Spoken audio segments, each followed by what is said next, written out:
Hasta hace más o menos medio siglo, una de las teorías de desarrollo más populares en los países pobres era la de, y especialmente en los grupos de izquierda, era la de evolución por revolución. La idea era que los países pobres saldrían de tal condición mediante procesos revolucionarios que los emanciparían para establecer un nuevo orden local y mundial. Pero el tiempo demostró lo ilusorio de esa idea. Donde esas revoluciones triunfaron, se convirtieron en dictaduras y sus promesas de libertad en papel mojado. Podría decirse que ahora muy pocas personas piensan así, pero de alguna manera esta ideología ha sobrevivido y lo ha hecho donde menos se le esperaría. Se ha sobrevivido en los movimientos cristianos. Algunos todavía proclaman, entre comillas, evolución por revolución. Todavía proclaman una revolución espiritual, un fuego fresco como si eso fuera posible, una generación restauradora que transforme al mundo. Es común escuchar o leer afirmaciones como aquella que dice: el mundo no ha visto lo que Dios puede hacer a través de un hombre que se entrega a Él sin reservas. Bueno, el mundo está a punto de ver lo que Dios hace no con un hombre, sino con una generación que se levanta en la iglesia. Dios está levantando el tabernáculo de David. Suena bien, y además, ¿qué verdadero cristiano no desearía esto con toda su alma? Sin embargo, por sí misma, una nueva generación no es garantía de nada. Por sí misma, una nueva generación es más de lo mismo. De hecho, fue justamente lo que ocurrió con el pueblo de Israel tras la muerte de Josué y sus sucesores directos. Después de ellos se levantó una nueva generación que no solo no transformó al mundo, no trastornó al mundo, sino que fue transformada por él. ¿Cómo conjurar los peligros de la tercera generación? Veamos, hermanos, la respuesta que el texto nos ofrece. Cuando tenemos, hermanos, la oportunidad de leer los libros históricos y concretamente el libro de Josué, tenemos el testimonio de la obra de Dios en el establecimiento de Israel en la tierra prometida. Una promesa acariciada por varios siglos. Usted recordará, Israel estuvo 430 años en Egipto como casa de servidumbre, como una casa de esclavos, hasta que finalmente el Señor cumplió su promesa y sacó a Israel con mano fuerte y brazo extendido. Después de esto y su peregrinar por el desierto, el pueblo finalmente llegó a las puertas de la tierra prometida y pudo ver la obra de Dios materializándose en la conquista. La generación de Josué fue una generación fiel. La generación que le siguió en los caminos del Señor, pero la tercera generación fue una generación infiel, rebelde y contradictoria. Dice la palabra de Dios, o nos enseña tácitamente, que la primera generación vio y oyó las maravillas de Dios. La segunda generación no vio pero oyó. La tercera generación ni vio ni oyó. Y en esta situación, hermanos, esto representa un verdadero peligro para el pueblo de Dios, independientemente de si estamos hablando de la iglesia cristiana o estamos hablando del pueblo judío. ¿Cómo conjurar los desafíos o los peligros de la tercera generación? Hay cuando menos 3 respuestas a esta pregunta. En primer lugar, la palabra de Dios nos enseña conociendo verdaderamente al Señor. Tarde o temprano, todas las comunidades cristianas, incluso las iglesias de moda, experimentan un fenómeno ineludible: la deserción de sus jóvenes. Muchos de ellos no solo se apartan de la iglesia, se apartan de Dios mismo, sin importar las prácticas, el credo o la historia de la comunidad. Mantener a los jóvenes en ella es casi una proeza.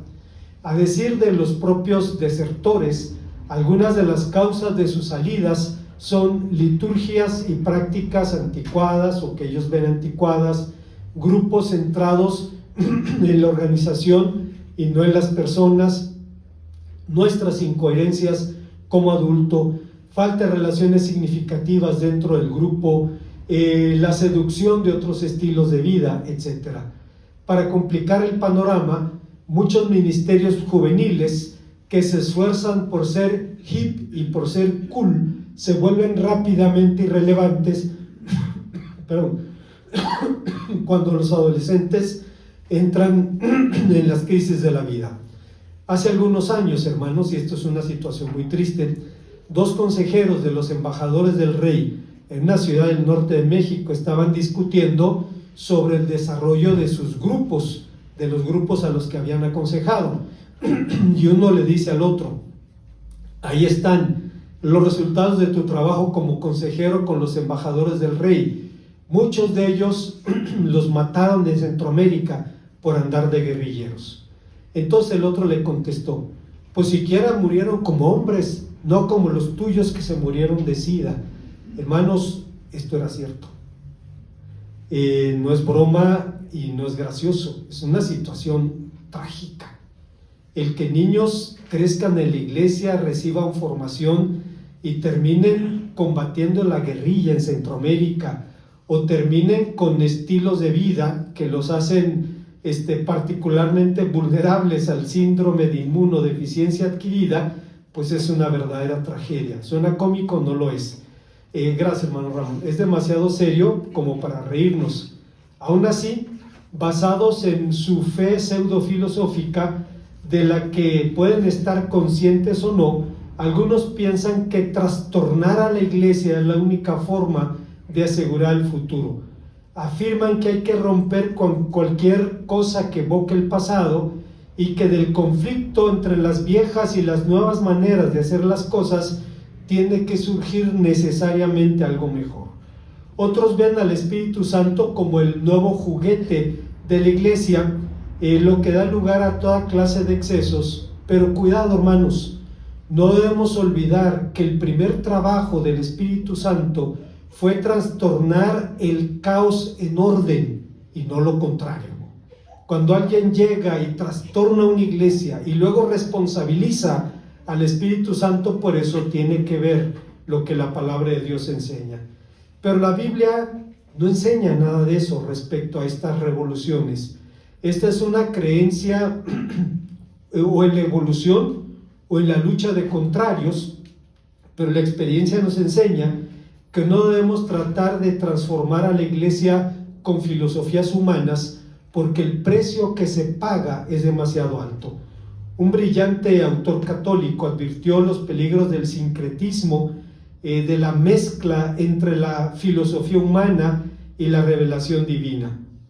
Hablaba, claro, del escolasticismo, una corriente teológica dentro de la Iglesia Católica, pero sus palabras valen para cualquier otra teología. Fíjese lo que dice. Él se llamaba José María Cabo de Villa. Decía: entonces llegaron los puristas, los teólogos de estricta observancia, aquellos que se han apropiado la altísima misión de defender el honor de Dios y nos imponen de él una noción aritmética, aséptica, un vino tan filtrado que es solo agua, un Dios tan vacío de sí mismo que es realmente una réplica de Dios en yeso, un Dios que tiene boca pero no habla, tiene oídos pero no oye. ¿Cómo van a recurrir los hombres a Él? ¿Cómo podrían los pobres confiar en Él, quejarse, suplicarle, llamar por su ayuda? Se impone un urgente regreso al Dios de las Escrituras, una energética purificación de esta idea de Dios tan presuntamente pura, que en realidad viene cargada de los prejuicios de una filosofía griega y pagana. Hace falta convertirnos más y más, incesantemente, del Dios de los filósofos, al Dios de Abraham, de Isaac y de Jacob, al Dios de nuestro Señor Jesucristo, un Dios que tiene boca y habla, tiene ojos y ve, tiene oídos y oye, cuida de los lirios del campo, conoce el número de los cabellos de mi cabeza, está a la puerta y llama, pasa la noche esperando cubierto de rocío, sigue a la amada infiel entre los bosques y los riscos y se sienta conmigo a la mesa. Sucede que esta manera de hablar, esta idea de Dios, no solo es más elocuente que ninguna otra, sino también más verdadera, porque revela sobre Dios una verdad muy profunda que ningún otro lenguaje puede expresar, ni ninguna otra vía de conocimiento puede captar la verdad del Dios vivo. Esto lo decía un jesuita, y decía: necesitamos volver al Dios de la Biblia, al Dios de Abraham, de Isaac, de Jacob, al Padre de nuestro Señor Jesucristo. ¿Qué significa entonces volver a Dios en este contexto? O usando las palabras de nuestro texto, ¿qué significa conocerlo? En el pensamiento del Antiguo Testamento, conocer tiene un sentido más relacional que cognitivo. Significa conocer por experiencia más que por razonamiento. Cuando Moisés habló del deber de compartir las enseñanzas de la ley a las siguientes generaciones, señaló algo de suma importancia. Le dijo a Josué: y estas palabras que yo te mando hoy estarán sobre tu corazón, y las repetirás a tus hijos, y hablarás de ellas estando en tu casa, andando por el camino, al acostarte y cuando te levantes. Creo que la clave de este texto se encuentra en la expresión estarán sobre tu corazón. ¿Qué significa? Que estas palabras estén sobre nuestro corazón. Esta pregunta ha sido respondida por los judíos de una manera ritual. Ellos dicen que es un llamado a la repetición diaria del Shema. El Shema es la confesión de fe del pueblo judío. Lo repiten todos los días: Shema Yisrael, escucha, oh Israel, Adonai Eloheinu, el Señor nuestro Dios, el Señor es nuestro Dios, Adonai Echad, el Señor es uno. E incluso dicen que el templo fue destruido únicamente por causa de la negligencia de los judíos en la repetición de esta plegaria. Está fuera de discusión, hermanos, el gran valor que tiene la memorización de la palabra de Dios, pero sospecho que este texto habla mucho más que de simplemente repetir un rezo todas las mañanas. Creo que habla de algo que trasciende lo meramente litúrgico. Creo que lo que Moisés realmente estaba diciendo es que no podemos compartir lo que no tenemos, que nadie puede dar a otro lo que no tiene. Este discurso no era una nueva ley añadida al decálogo, era el desarrollo y el despliegue de leyes descritas en el pacto, envueltas en el germen de los 10 mandamientos. Concretamente era una exposición del precepto: yo soy el Señor tu Dios. Y la razón de la necesidad de este desarrollo es evidente. Si la palabra de Dios no está sobre nuestro corazón, si no la creemos, si no la vivimos, si no la obedecemos, difícilmente podemos comunicarla de forma relevante. Hay padres que mandan a sus hijos a la iglesia, pero ellos no van. La familia que me ganó para el Evangelio, el padre acaba de morir, tenía 102 años cuando murió, conoció a su esposa, la hermana Pilar, y le dijo: yo no soy católico, te voy a llevar a mi iglesia. Y la llevó a una iglesia pentecostal, que es donde él había crecido. Y dice la hermana Pilar: pues yo era católica y obviamente me resistía a dejar mi religión. Dice: hasta que empecé a escuchar la alabanza, hasta que empecé a escuchar la meditación de la palabra de Dios, y dice: yo sentía atracción por la palabra de Dios, dice, pero no quería dar el paso. Se levantaba todos los domingos a las 6 de la mañana, limpiaba el templo, barría, trapeaba, limpiaba todo, lo dejaba, y cuando los hermanos llegaban decían que un ángel había llegado y había limpiado el templo porque estaba impecable. Sí, o sea, Dios mandó a alguien a hacerlo, ¿no? Hasta que finalmente la mujer se convirtió y creyó en Jesucristo, pero el hermano cumplió con su promesa de llevar a la esposa al templo y ahí la dejó y él nunca volvió. Pasaron décadas cuando yo conocí el Evangelio y conocí a la familia. El Señor empezó a acorralar al hermano. Él era chofer, y donde quiera que iba un amigo de parranda, se subía al autobús, lo invitaba a la parranda y el amigo le decía: no, yo ya me convertí a Cristo, yo no puedo hacer eso. Se le atravesaba un carro que tenían en la defensa Salmo 23, Y llega el hermano Alfredo y le pregunta a la hermana Pilar, ¿qué es Salmo 23? Y la hermana le empieza a repetir el Salmo 23 y él empieza a llorar y a decir, para que alguien pueda repetir esas palabras tiene que estar muy cerca de Dios. Al final el Señor lo alcanzó. Dice que un día no llegó el domingo a su casa, prendió la tele, estaba un programa cristiano, le quiso apagar, la tele no se apagó, la desconectó y salió de su casa y se fue al templo que estaba de aquí a la acera enfrente. Se fue a escuchar y finalmente eso fue un punto de inflexión en su vida. Nadie puede compartir lo que no tiene y no podemos comunicar la palabra de Dios de manera relevante si finalmente no vivimos lo que hace la palabra. Nadie puede decir a sus hijos, haz lo que te digo pero no hagas lo que yo hago. Pero obviamente se trata de algo todavía más importante que conocer la palabra de Dios. Se trata de conocer al Dios de la palabra. Conocer la palabra de Dios es bueno, pero antes tenemos que conocer al Dios de la palabra. Carlos Spurgeon decía respecto a este asunto, el conocimiento espiritual de Cristo debe ser un conocimiento personal. No puedo conocer a Jesús a través del conocimiento de otro, no. Tengo que conocerlo yo tengo que conocerle por mi propia cuenta. Debe ser un conocimiento inteligente. Debo conocerle no como un sueño visionario o imaginario, sino como la palabra de Dios lo revela. Tengo que conocer su ministerio, sus atributos, su obra, su gloria. Debo meditar en él hasta que comprenda cabalmente con todos los santos cuál sea la anchura, la longitud, la profundidad y la altura, y conocer el amor de Cristo que excede todo conocimiento, como decía San Pablo. Debe ser un conocimiento afectuoso. De hecho, si yo lo conozco plenamente, voy a amarlo, y una onza del conocimiento del corazón vale más que una tonelada del aprendizaje espiritual. Nuestro conocimiento de él debe ser un conocimiento satisfactorio. Cuando conozco a mi Salvador, mi mente está llena hasta los topes. Sentiré que tengo todo lo que mi espíritu anhela. Este es el pan del cual un hombre comerá para no volver a tener hambre jamás.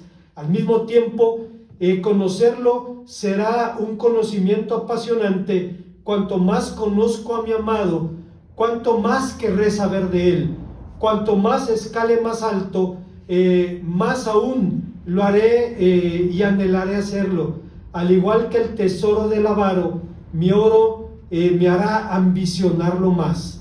Estaremos de acuerdo, hermanos, en que Spurgeon, pero no debemos olvidar, escuche usted, que el órgano del conocimiento espiritual es la obediencia. No se puede conocer a Dios si no se le obedece. Otra vez, dice Spurgeon, una onza de conocimiento espiritual vale más que una tonelada de conocimiento intelectual. En el pueblo conocí el Evangelio. Llegó hace algunas décadas un cura muy beligerante que retaba a los evangélicos a debatir y retaba al pastor a debatir. El hermano Armando Amaya era un jovencito en aquel tiempo y lo retaba a un debate con una condición: no traigas a la hermana Pilar, a la hermana María y a la hermana Juanita, porque a esas no les puedes ganar. Eran guerreras de oración, eran mujeres apasionadas por Cristo, todavía viven.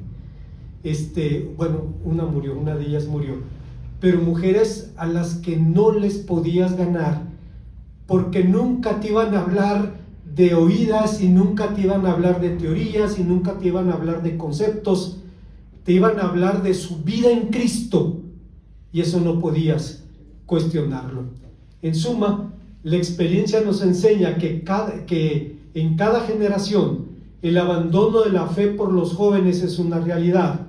El temor por la deserción de nuestros hijos no es una mera paranoia. La primera y gran diferencia entre la generación de la conquista y las que siguieron después a la generación de Josué fue que sus sucesores inmediatos conocieron al Señor, pero los siguientes no. Esto es una realidad, hermanos, y no es algo de lo cual debamos escandalizarnos o tratar de señalar al otro, porque ninguno somos inmunes a esta situación. Temblamos delante de Dios para que nos haga a nosotros mismos permanecer, cuanto más a nuestros hijos. Hay una segunda enseñanza en el texto. La palabra de Dios nos habla de conjurar los desafíos de la tercera generación. La segunda enseñanza que encontramos es que lo conjuramos sirviéndole con integridad. Hace algunos años mi esposa platicaba con una chica voluntaria de la iglesia bautista Red House de Richmond, en Kentucky, acerca del sombrío panorama que se cierne sobre las nuevas generaciones evangélicas. Me temo, decía mi esposa, que es como la Biblia, estamos presenciando el surgimiento de la tercera generación. Entonces, apesadumbrada, esta chica, tenía unos 16 años, le dijo: pues en mi país estamos seguros de que estamos viendo la última generación cristiana.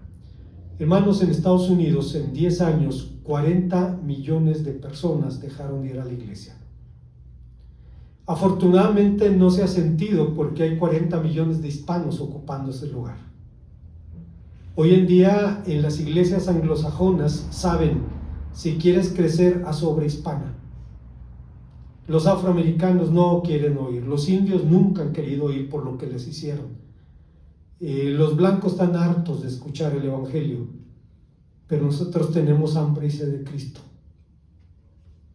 Y es algo que Dios está haciendo en el pueblo hispano. El corazón del mundo evangélico está pasando a América Latina, Asia y África. Es una realidad. Decía esta chica: creemos que somos la última generación. Y apesadumbrada le dijo eso. Obviamente, por tercera generación queremos decir la generación de los nietos de los conquistadores de Canaán. La primera generación, como decíamos hace un momento, vio y oyó las maravillas de Dios. La segunda generación no vio pero oyó. La tercera generación ni vio ni oyó. Alguien podría decir: ¿por qué tanto pesimismo? ¿Acaso no hay más iglesias evangélicas que nunca? ¿Acaso no están más llenas que nunca? ¿Acaso no hay en México ahora más evangélicos que nunca ha habido? Es verdad, cuando se podía, las iglesias solían estar llenas, sobre todo los domingos en las mañanas, pero esto no es cuando se puede, pero esto no es un indicador de nada. Por un lado, muchas veces el crecimiento es reciclaje, es decir, hay iglesias de moda que crecen porque hay miembros que están desertando de sus iglesias para ir a dar a ellas. No son recién convertidos, no son familias nuevas, es un reciclaje, simplemente. Por otro lado, muchas veces el crecimiento es un simple reciclaje, decíamos, y otras creo que hasta cierto punto es que la popularidad de la iglesia se mide en la asistencia al servicio dominical, mientras que la popularidad de Cristo se mide en la asistencia al servicio de oración. Y lo digo por nosotros como iglesia. Lo cierto es que las generaciones de israelitas que siguieron a Josué ni vieron ni oyeron las maravillas del Señor, y por tanto no le conocieron ni le sirvieron. ¿Pero qué significa servir al Señor?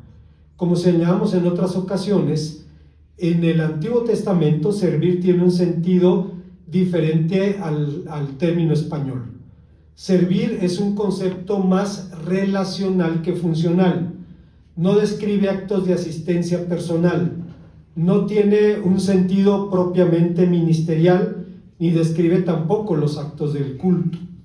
Cuando pensamos, hermanos, que el ministerio de Pablo no debió haber durado ni 30 años.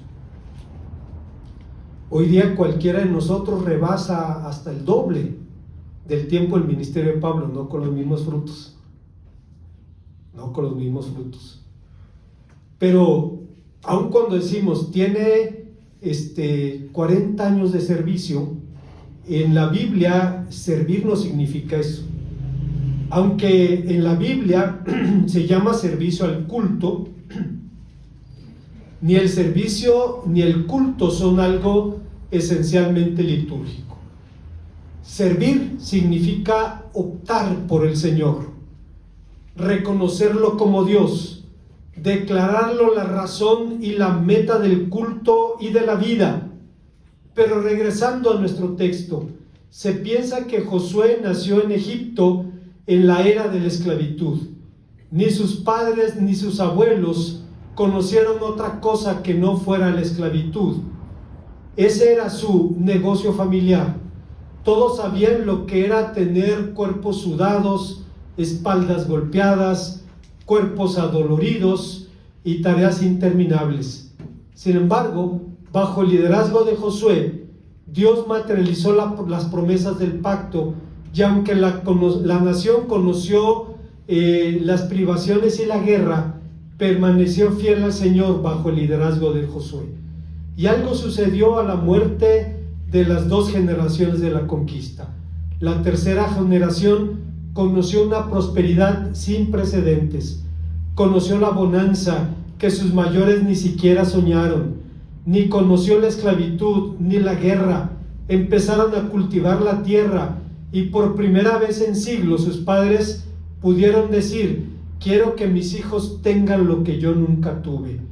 Cuando es producto del trabajo honesto, no hay nada malo en la prosperidad material, pero no podemos hacer de la prosperidad material un Dios. En los últimos 50 años han ocurrido cambios sociales y culturales en el mundo y en nuestro país que han impactado a la iglesia. A diferencia de nuestros antepasados, que eran campesinos, ahora la mayoría de la gente vivimos en ciudades. Cuando uno ve a una persona que ha estado por 2 o 3 generaciones en una ciudad y ve las espaldas anchas, no se dedica a un trabajo físico, ve que es la herencia de nuestros antepasados que eran campesinos, era gente fuerte, o sea, era una adaptación para hacer el trabajo rudo. O sea, todavía se puede ver eso, pero ahora la mayoría de la gente vivimos en las ciudades. Hoy en día las personas, incluidas muchas personas cristianas, son consumidas por un deseo casi erótico. Fíjese usted, de comprar cosas que no necesitan, con dinero que no tienen, para impresionar a personas a las que no les importa. Si alguien lo quiere, usted lo quiere con su carro viejo o sin carro. Si lo quiere usted. Si quiere su carro es otra historia. Es una historia diferente. Platicaba con Jorge de una familia joven, donde la mujer dice: está bien, yo me quedo en la casa, pero quiero esta camioneta, quiero. Y dice el hombre: está bien, no hay ningún problema. Es un acuerdo, y decíamos, pues esos acuerdos no duran toda la vida. O sea, si no hay un amor a la persona, hermanos, los seres humanos tenemos un mecanismo mental, se llama obsolescencia psicológica. Usted desea una casa y cuando la tiene ya la ve chiquita, ya la ve viejita, así somos. Y pasa con los coches. Quiere, dígame una marca cara. Un Honda, ok, 2024. Lo anhela con todo su corazón. Y cuando lo compra, ya está saliendo el 2025, que viene más equipado. Y el 2024, que era mi sueño de opio, ya no lo veo igual. Es un mecanismo mental y se aplica a las relaciones también. Así es que tenemos una pasión casi erótica por comprar cosas que no necesitamos con dinero que no tenemos para impresionar a personas a las que no les importamos. Consideran más importante tener cosas que un sistema de valores congruentes, como dice George McDowell.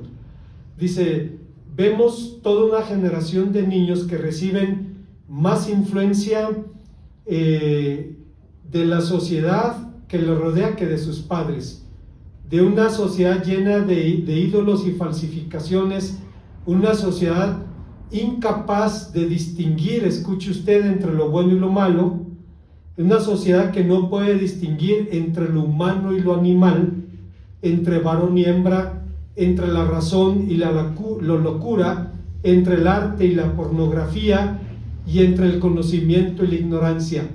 Vivimos una generación mala y adúltera que no conoce a Dios, ni sabe lo que Él ha hecho, y por eso no le obedece. ¿Debemos culpar a la sociedad por la pérdida de identidad de los cristianos? Claro que no. El mundo es así y siempre será así. ¿Podemos culpar al sistema educativo o a la televisión? Por supuesto que no. Ellos no son responsables de comunicar valores cristianos a nuestros hijos. Eso debemos hacerlo nosotros. El problema es que hemos sido remisos en nuestros deberes como intercesores y maestros de la verdad. En suma, una de las razones por la que los hijos no están adaptando nuestros valores, si es que realmente los tenemos, es la forma en que nosotros mismos respondemos a la sociedad, a sus valores, a sus antivalores, a sus ideas y a sus realidades. Hay una tercera y última enseñanza. Estamos hablando de cómo conjurar los peligros de la tercera generación, y el texto nos enseña que lo hacemos intercediendo incansablemente. Algunos de ustedes saben que hace algunos años Jorge, mi hijo, se apartó de la iglesia.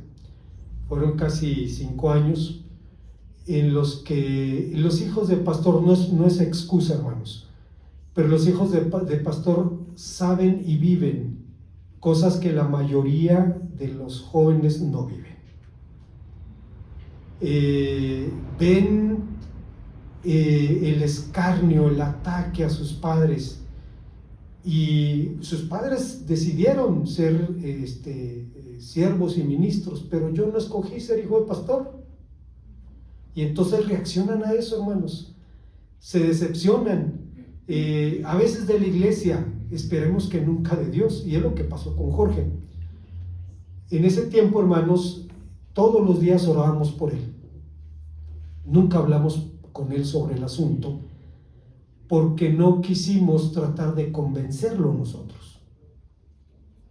Yo oraba por él, y mi esposa oraba y lloraba todos los días por él, todos los días, hasta que el Señor respondió. Cuando lo hizo, pues ya no llegó solo, se trajo a Fabiola, y ha sido una bendición. Pero, hermanos, creo que la clave fue la oración, y la pregunta aquí es si Josué fue un hombre de oración. Solo lo vemos orando después de la derrota de Jai, en el capítulo 4, versículos 7, del 4 al 5. A la luz de Éxodo 17:9, donde Moisés le envió a combatir a Amalek mientras el propio Moisés oraba por él, podemos suponer que Josué era más que un hombre de acción, era un hombre de oración. Sin embargo, Josué entendía el valor de la oración y salió a la guerra bajo el manto de su protección. Como los comandantes modernos, Josué sabía que nada se podía hacer para ganar la batalla si no se tenía control del espacio aéreo. ¿Qué quiero decir? En 1967 ocurrió la famosa Guerra de los 6 días, en la que 547,000 árabes, casi 600,000, fueron derrotados por 50,000 israelíes. Se ganó a estos últimos mediante la llamada Operación Foco. Los israelíes aseguraron el control del escenario de guerra al destruir las aviaciones combinadas de la coalición árabe. La guerra se ganó literalmente en el cielo, en la Guerra de los 6 días y en la toma de Canaán. Pero Josué no era el único hombre de Dios que entendió el valor de la oración. Pablo reconocía también la importancia de que sus hermanos orasen por él. Y el mismo Señor Jesucristo reprochó a sus discípulos que no lo hicieran. Llega al huerto y encuentra a los discípulos dormidos y les reprocha: ¿no habéis podido orar conmigo una hora? Una leyenda judía afirma que cuando Moisés dijo a José: escogeos hombres y salid a pelear contra Amalec, mañana yo estaré en la cumbre del collado con la vara de Dios en la mano y me concentraré en los aspectos espirituales de la guerra, tú concéntrate en los aspectos físicos de la pelea. Usted conoce la historia. Dice la palabra de Dios que salió Josué y Moisés, el padre de los profetas, empezó a levantar sus manos, y cuando intercedía Israel prevalecía.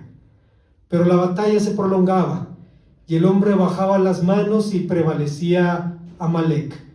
Entonces llegaron Hur y Aarón y tomaron las manos de Moisés y las sostuvieron hasta que la victoria fue contundente.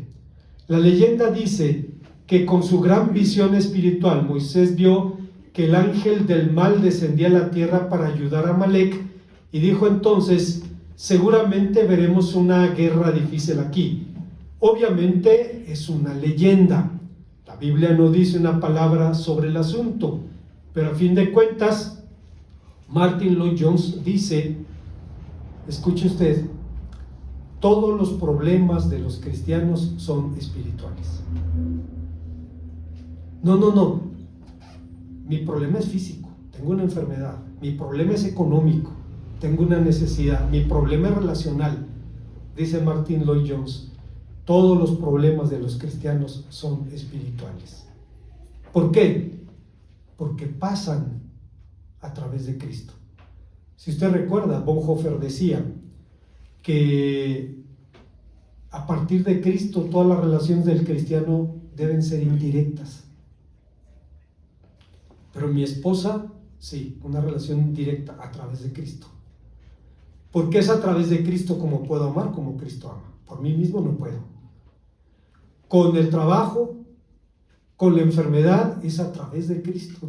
Cristo sabe, tiene el control y permite lo que es su voluntad por alguna razón que tenga. Entonces estamos de acuerdo con Martin Lloyd-Jones, que decía todos los problemas de los cristianos son espirituales. ¿O no es acaso nuestra lucha por nuestras familias una lucha espiritual? ¿No dice San Pablo que nuestra lucha no es con carne ni con sangre, sino contra potestades espirituales? Si Josué era un hombre de acción, eso no significa que no apreciara o no actuara bajo la cobertura de la oración. Un común denominador de los grandes hombres de la antigüedad bíblica fue su vida de oración. Moisés fue un intercesor incansable. Cuando el Señor le ofreció levantar a un nuevo pueblo elegido a su descendencia al costo de la destrucción de Israel, Israel siguió el becerro de oro, y Dios le dice a Moisés: voy a destruir Israel y voy a crear una nueva nación de tu descendencia. Moisés le responde: te ruego que les perdone su pecado, pero si no vas a perdonarlos, mátame, bórrame del libro que tienes escrito. La misma actitud vemos en Samuel, cuando Israel le pide que interceda por la nación, y el profeta dice: en cuanto a mí, que el Señor me libre de pecar contra vosotros, dejando de orar por ustedes. Yo seguiré enseñándoles el camino bueno y recto. Vemos el mismo celo en la oración de Jeremías, un intercesor incansable por un pueblo al que se le agotaba el tiempo.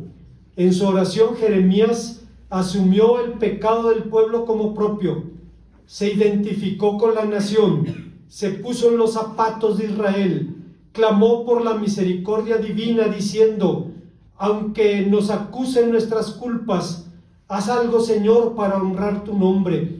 ¿Por qué te estás apartando como forastero en el país, como un viajero que solo se queda para pasar la noche? ¿Por qué te estás portando como alguien que está adormecido, como un guerrero incapaz de salvar? Pero tú, Señor, estás entre nosotros, somos reconocidos por tu nombre, no nos abandones. Pero seguramente el ejemplo más elocuente de la oración de un padre la encontramos, hermanos, en la oración de Job, un hombre del que no sabemos gran cosa. Un rabino judeo-español de la Edad Media, Maimónides, decía: algunos dicen que Job existió literalmente, pero no pueden decir ni cuándo ni dónde. Otros dicen que no existió, que es una ficción literaria, pero lo que le pasó a Job le pasa a la gente del mundo. Perdón, hermana Aide. Yo veo a mi hermana Aide.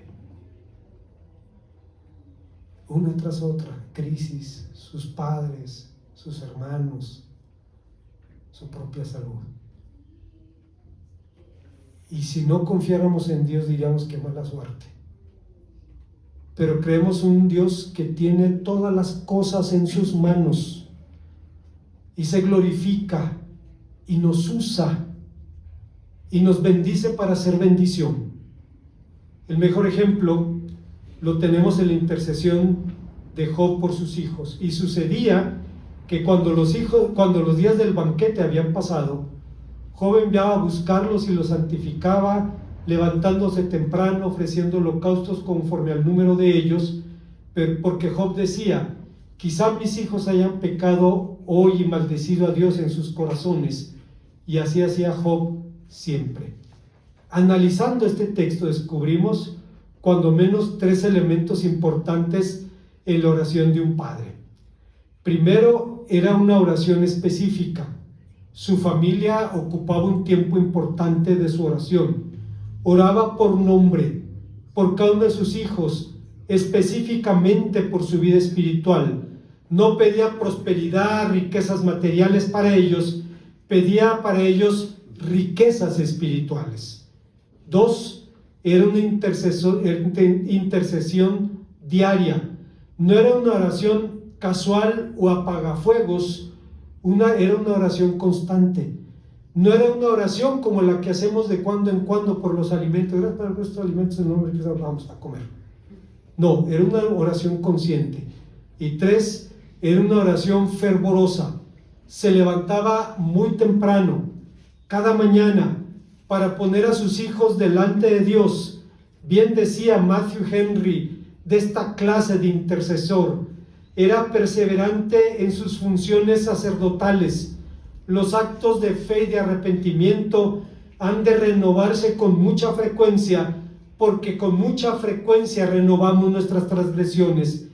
Quien haya de servir a Dios rectamente habrá de vivir, de servirlo continuamente.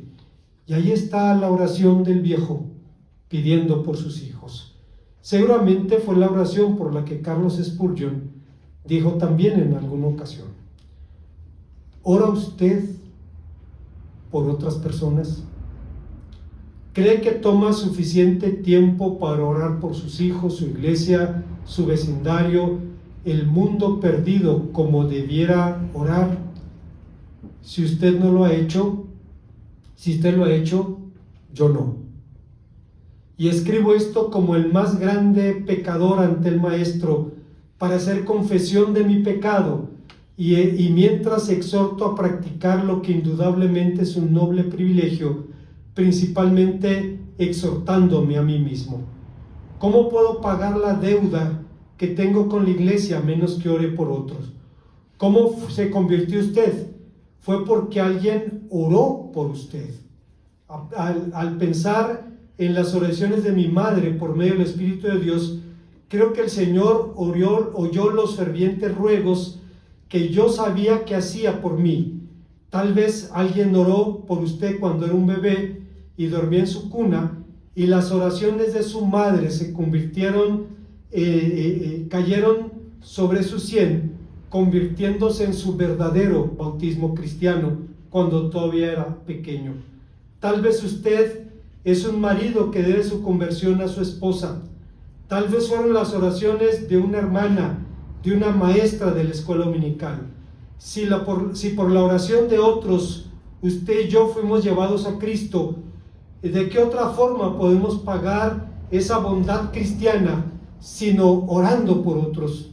Cualquiera que diga que no tiene quien ore por él puede incluirse en los que no tienen esperanza. Que ninguna persona entre sus conocidos tenga que decir que no tiene quien ore por él. El día martes que llevamos a mi esposa con su nueva doctora, una psiquiatra brillante, terminó la entrevista y dice: les pido que oren por mí para que pueda hacer bien mi trabajo. Sí, doctora, le prometo que vamos a orar por usted. Cuando una persona te pide eso, o sea, lo menos que puedes hacer es eso, ¿no? Recuerdo, hermanos, antes de llegar a la conclusión, en el seminario tuve un profesor, y hagan de cuenta Pablo Mármol, chaparrito, grueso, canoso, el hermano Donaldo Sims. No era doctor, pero sus libros llenarían las paredes de piso a techo de este lugar. Tiene una biblioteca impresionante. Y él decía que cuando era niño había un misterio en la granja donde vivía. Dice, había debajo de un árbol un círculo donde el pasto no crecía, y en invierno un círculo donde la nieve no se acumulaba en el mismo lugar. Dice, y era un misterio para mí, hasta que un día supe por qué. Dice, mi madre oraba allí. Dice, ya entendí por qué no crecía el pasto y por qué no se juntaba la nieve. Dice, porque la mujer iba a buscar a Dios allí. Y decía el hermano Donaldo, eso marcó mi vida. Como conclusión, cuando estudiaba, hermanos, este relato, me preguntaba, ¿realmente hay alguna enseñanza positiva que se desprenda de la apostasía de Israel?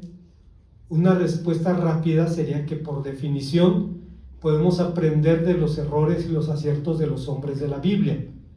Creo que eso es verdad, pero pienso que las enseñanzas del relato van todavía mucho más allá. Nos recuerda que no hay sustitutos para la fidelidad. Nos recuerda que no hay recetas fáciles para hacer la obra de Dios. Hace años, en una reunión en una de las iglesias nuevas, se entrevistó a sus pastores preguntándole cómo debían ser líderes de impacto entre los jóvenes.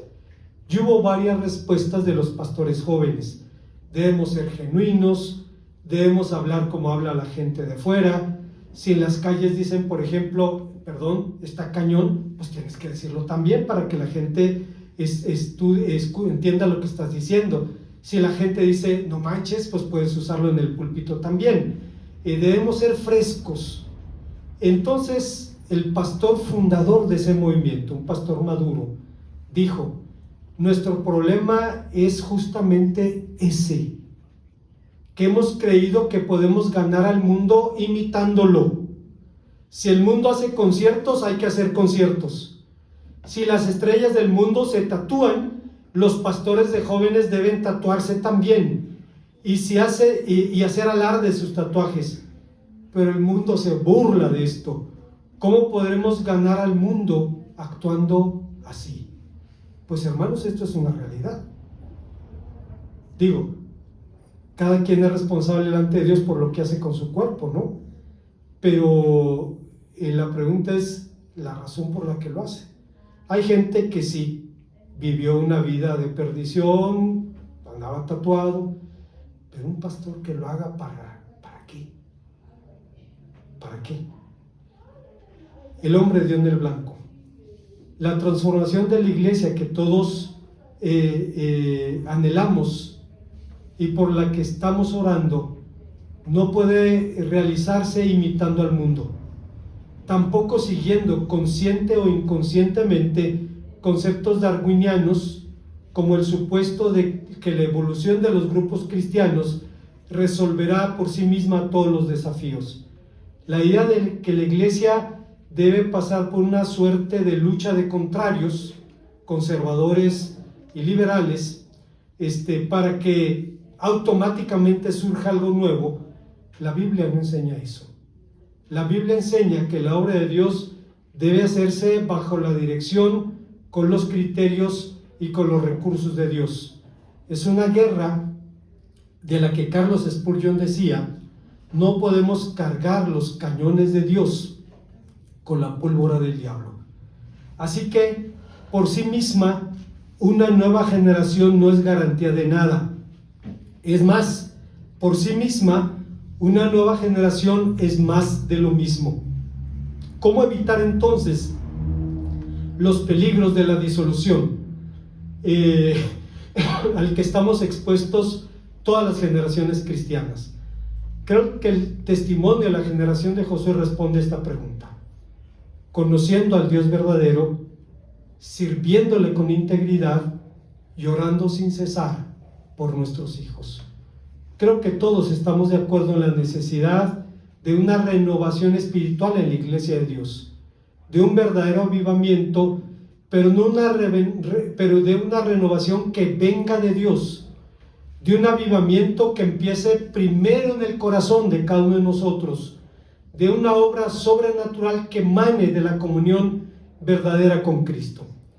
R.C. Sproul, que ahora está con el Señor, dijo algo impactante: algo falta en la vida de la Iglesia y está ausente en la vida cristiana normal. Lo que falta es una profunda comunión espiritual con Dios.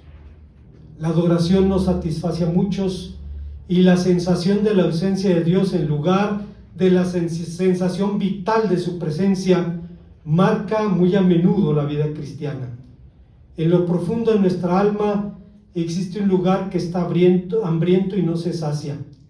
Hay un sitio en nuestro corazón que está sediento y nadie le da de beber. Hay un lugar descubierto en nuestro espíritu que nadie se ofrece a vestir. Sin embargo, el trabajo del Señor Jesús es saciar al hambriento, dar de beber al sediento, cubrir al desnudo. Él no ha fallado en cumplir su cometido. Es capaz de proveer para nosotros alimento físico y espiritual, como lo hizo con los 5,000. Es capaz de darnos agua viva, como lo hizo con la mujer de Sicar. Es capaz de vestirnos, como lo hizo con el endemoniado gadareno. Jesucristo no ha cambiado, no se ha alejado, no ha dejado de proveernos una dirección certera. Somos nosotros los que nos hemos alejado. Lo hemos rechazado a Él y a su palabra. Y luego nos preguntamos: ¿por qué estamos hambrientos, sedientos y desnudos? La primera generación de la conquista vio y oyó las maravillas de Dios. La segunda generación no vio, pero oyó. La tercera generación ni vio ni oyó. Y temblamos, hermanos, porque no somos mejores que nadie. Oremos al Señor. Gracias, Padre Santo, porque nos traes a tu palabra y nos recuerdas la necesidad de la fidelidad, de la obediencia, de la entrega a ti, de la intercesión por los nuestros y por el mundo que te necesita. Toca, Señor, nuestro corazón con tu Espíritu Santo para poner por obra lo que tú quieres. En Cristo Jesús.